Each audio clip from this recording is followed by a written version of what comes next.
Agression de l'armée rwandaise en RDC, la situation préoccupe certains analystes politiques des Mweneditu qui pensent que le gouvernement congolais devrait cesser de caresser Kigali à travers le conclave qui, selon eux, n'apporte aucune solution. Le gouvernement devra carrément déclarer la guerre.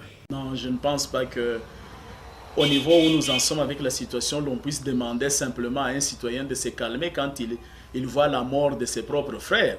Il faudrait un peu plus d'action musclée et convaincre la population que la situation est prise en main afin de pouvoir demander à ces derniers de pouvoir laisser les autorités responsables agir.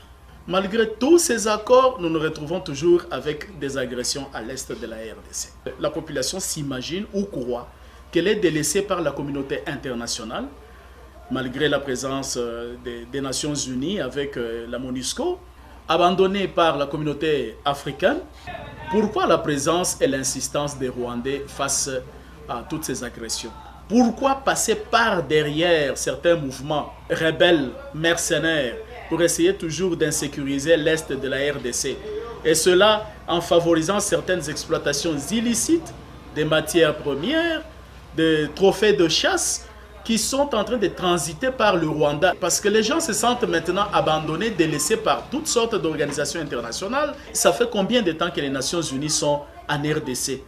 Et avec toute une inefficacité constatée devant cette agression perpétuelle du Rwanda, du Burundi et de l'Ouganda, sans être d'avis de l'agression internationale, donc ce qui peut conduire à une guerre internationale.